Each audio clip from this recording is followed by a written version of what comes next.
ഇനി മുംബൈയിലേക്ക് യഥാർത്ഥത്തിൽ മഹാരാഷ്ട്ര സംസ്ഥാനത്ത് പൊതുവെ എങ്ങനെയാണ് പണിമുടക്ക്? അവിടെ പണിമുടക്കിൻ്റെ കേന്ദ്രമായിരുന്ന സ്ഥലമാണ് മുംബൈ. ഇപ്പോൾ എന്താണ് അവസ്ഥ എന്ന് മനസ്സിലാക്കാൻ ശ്രീനാഥ് ചന്ദ്രൻ ഞങ്ങളെ പ്രതികരിച്ചിരുന്നു. Sreenath, good morning. മുംബൈയിലെ മഹാനഗരത്തെ പണിമുടക്ക് ബാധിച്ചിട്ടുണ്ടോ? എസ് കെ എൻ പറഞ്ഞത് ശരിയാണ്. ഒരു കാലത്ത് പണിമുടക്കുകൾ പലതും കണ്ട, വലിയ സമരങ്ങൾ കണ്ട ഇടമാണ് മുംബൈ. മിൽ തൊഴിലാളികളൊക്കെ സജീവമായി ഉണ്ടായിരുന്ന ഒരു കാലമുണ്ടായിരുന്നു. പക്ഷേ ഇന്നിപ്പോൾ മുംബൈയിൽ അത്തരം വ്യവസായ സ്ഥാപനങ്ങൾ വളരെ കുറവാണ്.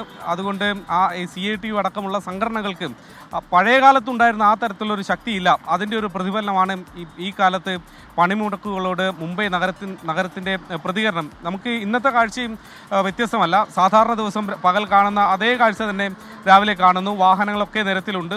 സർക്കാർ വാഹനങ്ങളും ഗതാഗതത്തിന് വേണ്ടിയുള്ള മുംബൈ കോർപ്പറേഷൻ്റെ ബസ്സുകളും ഓട്ടോ ടാക്സി തൊഴിലാളികളൊക്കെ തന്നെ സജീവമായി നിരത്തുകളുണ്ട്. കടകമ്പോളങ്ങളൊക്കെ തുറന്ന് പ്രവർത്തിക്കുന്നുണ്ട്. വിപണികളൊക്കെ സജീവമായി പ്രവർത്തിക്കുന്നുണ്ട്. ഓഹരി വിപണിക്കൊന്നും തന്നെ യാതൊരു തരത്തിലുമുള്ള ബുദ്ധിമുട്ടുണ്ടാകില്ല എന്ന് അറിയിച്ചതുമാണ്.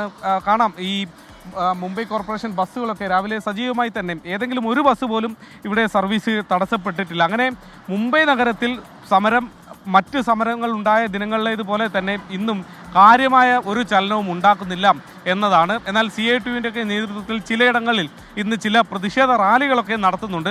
അതും ഒരു വലിയ തോതിൽ ഉണ്ടാകില്ല എന്നതാണ് നമുക്ക് മുൻപുണ്ടായിരുന്ന അനുഭവങ്ങൾ വെച്ച് പറയാൻ കഴിയുക. എന്നാൽ പോലും ചിലയിടങ്ങളിൽ ചില പ്രതിഷേധ പരിപാടികളൊക്കെ നടക്കുന്നുണ്ട്. അതിനപ്പുറത്തേക്ക് പണി മുടക്കിക്കൊണ്ടുള്ള ഒരു തൊഴിൽ മേഖലയെ സ്തംഭിച്ചുകൊണ്ടുള്ള ഒരു തരത്തിലുള്ള പ്രതിഷേധം ഇന്ന് ഏതായാലും മുംബൈയിൽ തൽക്കാലം ഉണ്ടാകില്ല എന്നതാണ് മനസ്സിലാക്കാൻ കഴിയുന്നത്. പണിമുടക്ക് മുംബൈ നഗരത്തെയോ മഹാരാഷ്ട്ര സംസ്ഥാനത്തെയോ ബാധിച്ചിട്ടില്ല.